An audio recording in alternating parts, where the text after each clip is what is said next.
अगर आप भी चाहते हैं कि आरसीएम म्यूजिक के वीडियो सबसे पहले आप तक पहुंचे, तो लाल बटन को दबा के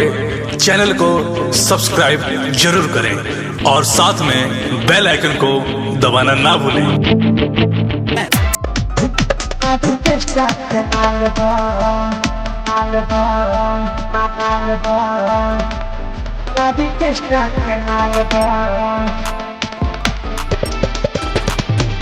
आइल बंगाल से बाहरनी के चाल हो,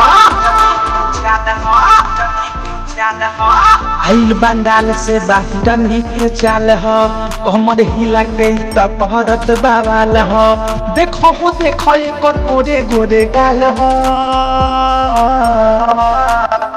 आधे के पकाओ आधे किस्टा के माल हो,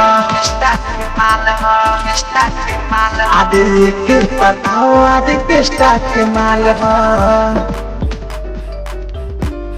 आधे किस्टा के माल हो,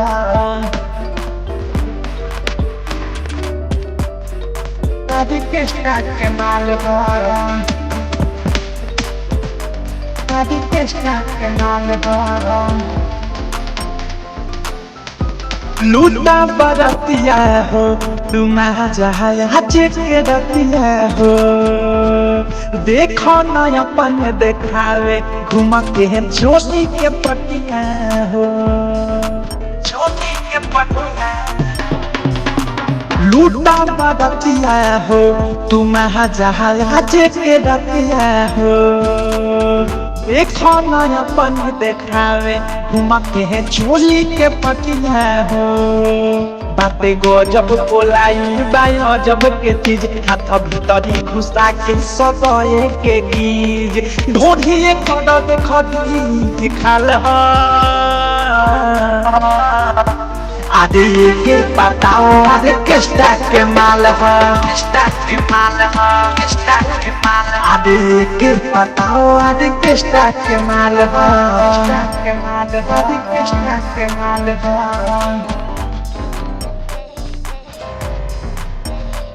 आधे किस्टा के माल हो,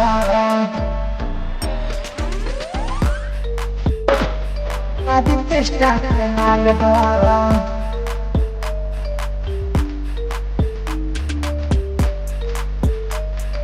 हिया रसीली हो इस बात है जलती न मिली हो,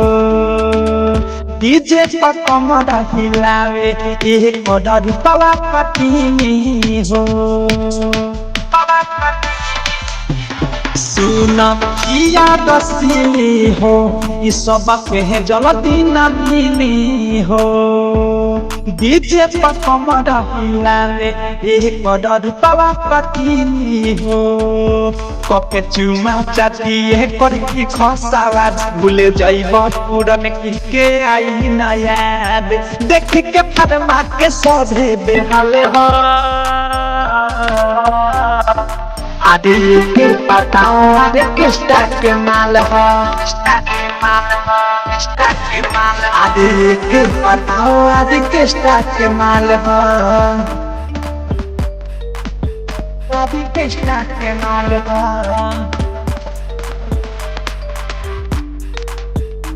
आधे किस्टा के माल हो,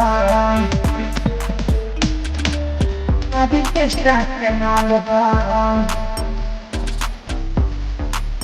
राहिता डबी की विशाल नाही मिली दोबारा हो, अवध सपने में सुन पवन हो लागी न भारा हो, राहिता डबी की विशाल नाही मिली दोबारा हो, अवध सपने में सुन पवन हो लागी न भारा हो, देखो अनुराग बिकी लगाओ तालो आगे पीछे ले जाके पर न छो, ओइसन देश पे लागे तीर पाल हो, आदि के बताओ आदि किस्ता के माल हो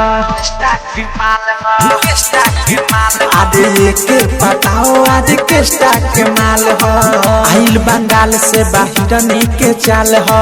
कमर हिला के त कहरत बावाल हो देखो एकर गोरे गोरे गाल हो आदि के बताओ आदि किस्ता के माल हो आदि के बताओ आदि किस्ता के माल हो।